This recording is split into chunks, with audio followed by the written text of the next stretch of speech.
Cher président de l'État de Savoie, monsieur le ministre des Armées, chers membres du gouvernement, c'est avec grand plaisir aujourd'hui que je propose l'ouverture et la création d'un projet de commission concernant la sécurité de nos frontières, la sécurité de notre État et les éléments géostratégiques, géopolitiques qui tournent autour de nos frontières et autour de nous. Il est clair dans l'histoire, des moments que l'on reconnaît pas immédiatement, des moments, je dirais, diffus, fragmentés, dissimulés, à la fois derrière le bruit de l'actualité, mais aussi par, bien évidemment, les grandes instances, les grandes chancelleries. Et aujourd'hui, tout cela repose sur des éléments qui deviennent des dates, des ruptures, des lignes de fracture irréversibles. Je prends la parole ici en tant que porte-parole du gouvernement et nous sommes dans l'un de ces moments aujourd'hui qui le rend dangereux parce que ce n'est pas sa violence immédiate, c'est la capacité de ce moment à se normaliser. Car ce que nous vivons aujourd'hui ne s'annonce pas comme une guerre totale, mais cela serait trop visible, trop brutal, trop évident. Non, ce que nous vivons est beaucoup plus insidieux. En fait, c'est une installation progressive de la guerre dans les structures mêmes du monde. Regardez attentivement, un avion de chasse est abattu au-dessus de l'Iran. Un F-15, symbole de puissance, de supériorité technologique, de projection militaire.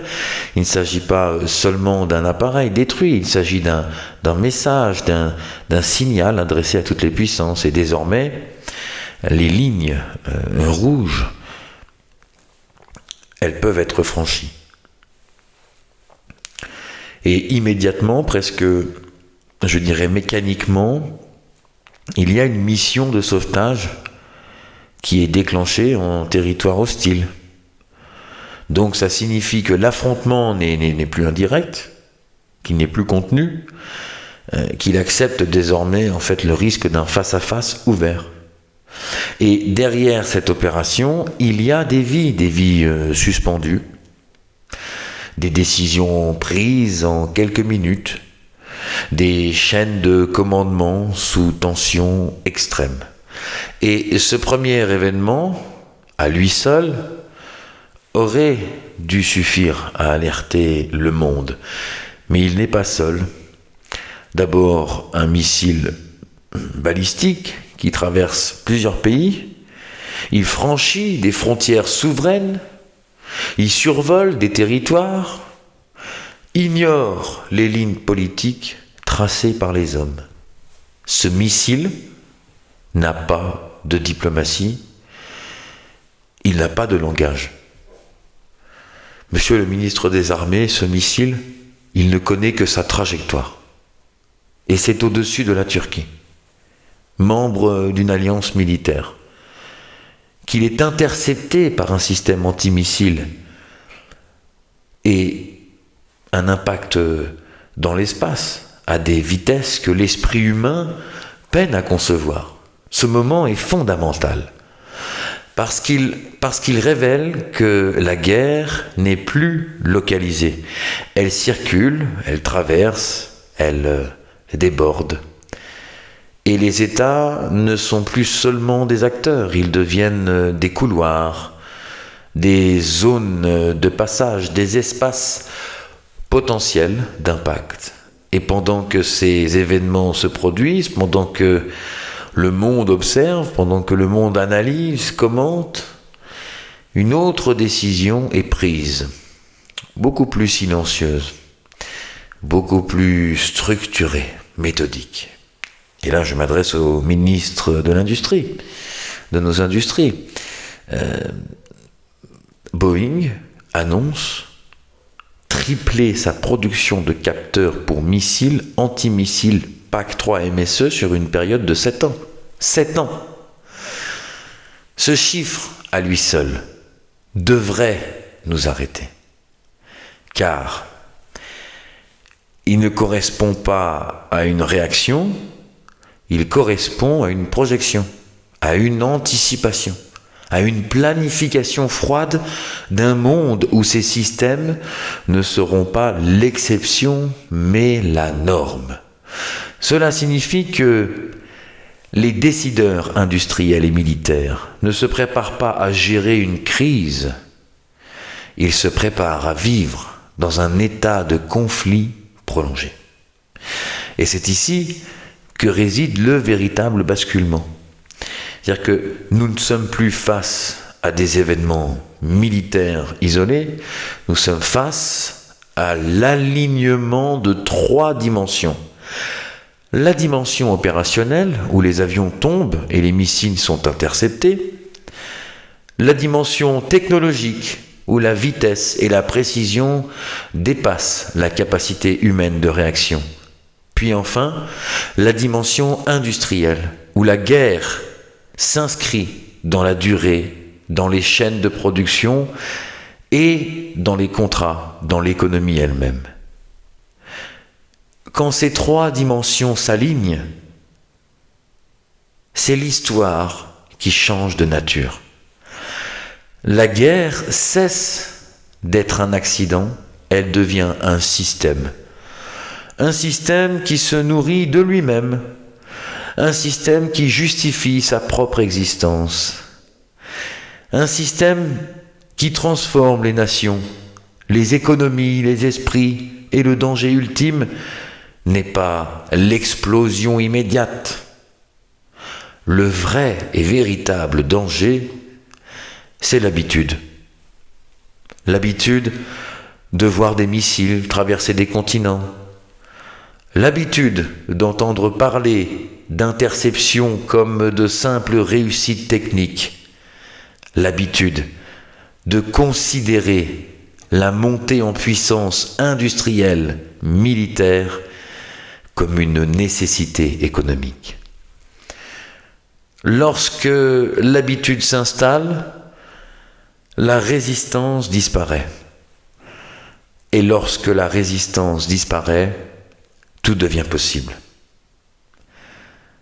Mesdames et messieurs, je voudrais vous dire en tant que porte-parole de ce gouvernement que l'État de Savoie, et je parle sous le contrôle du président de l'État de Savoie, bien sûr, et le ministre des Armées, l'État de Savoie refuse cette norme. Nous refusons que le monde glisse lentement mais sûrement vers une réalité où la guerre est intégrée, acceptée, planifiée comme un état normal des relations internationales. Car nous savons où mène cette trajectoire. Elle mène à un point où les incidents ne sont plus des alertes, mais des déclencheurs. Un point où une erreur, un calcul incorrect, une mauvaise interprétation peut entraîner une réaction en chaîne irréversible. Ce point, nous en sommes proches. Peut-être même plus proches que nous ne voulons l'admettre. Alors la question n'est plus technique. Elle n'est plus militaire, elle n'est plus industrielle, elle est profondément politique et elle est profondément humaine. Sommes-nous capables de reconnaître que nous sommes en train de basculer? Sommes-nous capables d'interrompre cette dynamique avant qu'elle ne devienne incontrôlable? Sommes-nous capables de dire simplement non, alors même que tout semble pousser à dire oui à l'escalade? Le gouvernement de l'État de Savoie affirme que oui. Cela exige du courage, cela exige de rompre avec la logique de surenchère, cela exige de remplacer la vie humaine au centre des décisions. Nous appelons à une désescalade immédiate, réelle, mesurable. Nous appelons à une prise de conscience européenne, car l'Europe est déjà sur le plan géographique et sur le plan stratégique, à portée de cette instabilité. Nous appelons à une responsabilité mondiale, car aucun système de défense, aucune technologie, aucune industrie ne pourra contenir indéfiniment une escalade généralisée. Mesdames et messieurs, Savoisiennes, Savoisiens, membres du gouvernement, il faut comprendre une chose simple. Je pense que plus la guerre devient sophistiquée, plus ses conséquences deviennent incontrôlables. Et dans un monde, je dirais, interconnecté, rapide, saturé de technologie, l'irréversible peut arriver plus vite que la réflexion. C'est cela le véritable danger. Pas seulement la guerre, mais la vitesse à laquelle elle peut devenir totale. Alors oui, nous sommes encore à temps, mais le temps, lui, ne nous attend pas. Et dans ce moment suspendu, entre ce qui est encore évitable et ce qui pourrait devenir inévitable, une responsabilité immense repose sur chacun des acteurs de ce monde. Nous avons vu les signaux, nous avons compris leur signification, et il ne nous reste plus qu'à agir ou à subir. Le gouvernement de l'État de Savoie a fait son choix. Il sera du côté de la lucidité. Il sera du côté de la responsabilité, du côté de ceux qui refusent de laisser l'histoire s'écrire sans conscience. Parce qu'au fond, dans les moments les plus critiques, ce ne sont pas les armes qui décident du destin du monde. Ce sont les décisions humaines. Et ces décisions doivent être prises maintenant. L'heure des décisions est arrivée, à cet instant précis. Alors, je ne m'adresse pas seulement au monde, je m'adresse à nous, je m'adresse bien sûr à notre gouvernement, je m'adresse au président de l'État de Savoie, je m'adresse à notre ministre des Armées, et bien sûr, je m'adresse à l'ensemble des ministres, aux attachés parlementaires, à nos Savoisiens, à nos Savoisiennes, représentants de notre peuple, et bien sûr à nos ambassadeurs partout dans le monde. L'heure n'est plus à l'analyse, l'heure est à la décision. Et ce que nous venons de voir, ce que nous venons finalement de comprendre, ce que nous venons de relier, ce ne sont pas des informations lointaines, ce sont des signaux directs, des signaux qui concernent notre sécurité. Et des signaux qui concernent d'ailleurs notre territoire, qui concernent notre avenir. Nous ne sommes pas isolés, nous ne sommes pas en dehors du monde. Nous existons. Et nous sommes dans une zone d'exposition stratégique, économique, géopolitique. Et dans un contexte où les missiles traversent toutes les frontières, où tous les conflits débordent, où les alliances s'activent partout, elles bougent. Aucun territoire ne peut se considérer comme hors de portée C'est pourquoi je le dis ici avec gravité. Notre État doit entrer immédiatement en posture de vigilance stratégique. Non pas dans la peur, non pas dans la lucidité, non pas dans la réaction désorganisée, non. Mais dans l'anticipation maîtrisée. Et j'en appelle solennellement à la création immédiate d'une commission de sécurité nationale exceptionnelle. Une commission transversale, opérationnelle, active. Une commission qui ne soit pas symbolique, mais exécutive. Cette commission devra avoir comme mission des éléments très clairs. D'abord, évaluer les risques directs et indirects pesant sur notre territoire. Analyser notre niveau réel de préparation face à des crises majeures.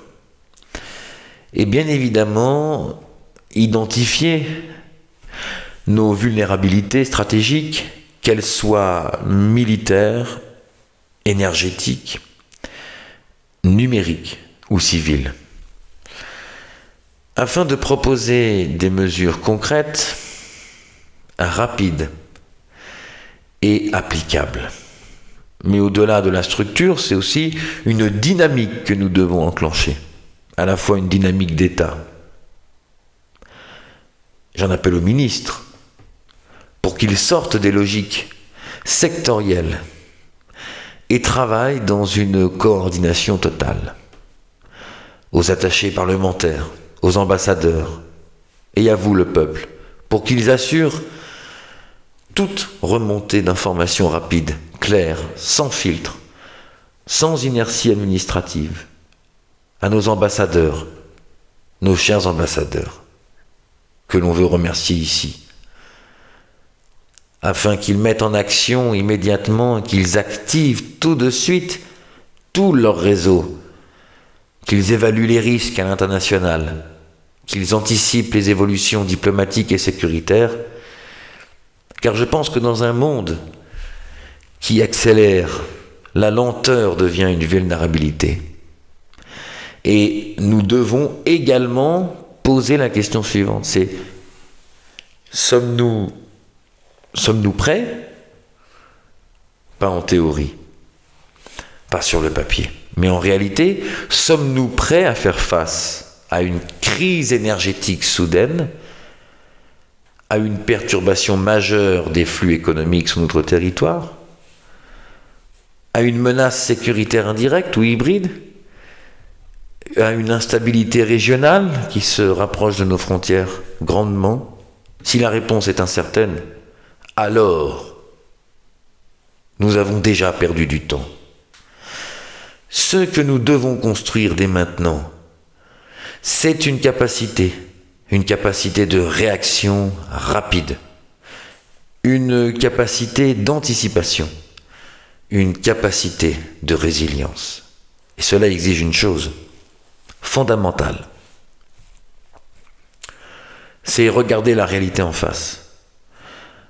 D'abord, sans la minimiser, sans la dramatiser, mais sans jamais la nier.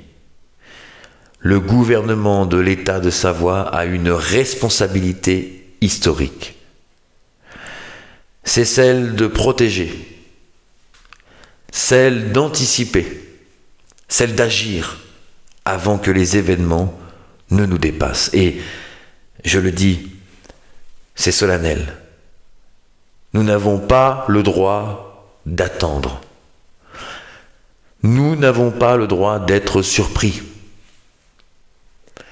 Nous n'avons pas le droit d'être en retard. L'histoire ne pardonne pas. Elle ne pardonne pas l'inaction elle ne pardonne pas l'aveuglement. Et alors aujourd'hui, ici et maintenant, nous devons décider, nous devons structurer et nous devons protéger. Dans un sens parce que dans un monde où tout peut basculer en quelques heures, on l'a bien vu, la véritable force d'un État n'est pas seulement sa puissance, c'est tout simplement sa capacité à voir venir et à agir avant qu'il ne soit trop tard.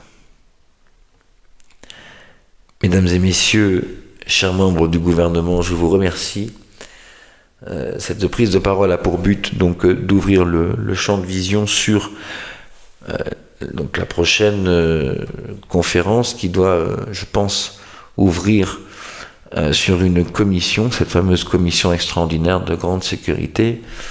Je laisse donc la parole aux membres du gouvernement, aux attachés, aux ambassadeurs et bien sûr au ministre des Armées pour une prochaine interlocution sur le sujet. Nous interrogerons le président de l'État de Savoie, nous interrogerons directement les ministères concernés pour lancer cette commission au plus vite. Et bien sûr, l'ouverture de ce dossier, qui est très sensible, doit bien évidemment faire partie aussi intégrante de la communication. Voilà, il est important que le peuple, il est important que les Savoisiennes, que les Savoisiens puissent entendre avec clarté nos choix, nos décisions. Et c'est donc aussi proposé assez rapidement lors des rencontres un cahier en fait, un cahier de... Alors c'est pas un cahier de doléances, mais en tout cas un fichier accès par le QR code sur le site, dans lequel on invite effectivement un maximum d'industriels ainsi que de privés, de particuliers, de spécialistes, de consultants, de conseillers à venir sur ce site avec le QR code et à nous donner un maximum d'éléments, d'informations, de partage pour travailler sur cette commission. Nous avons besoin bien évidemment de développer cette commission avec tous les acteurs industriels de la défense qui participent dans nos vallées où on produit toutes sortes de pièces pour l'armement, à la fois pour l'armée française, mais bien évidemment pour plein d'autres pays dans le monde où les pièces sont exportées. Nous avons besoin de tous ces acteurs du grand monde industriel de la défense.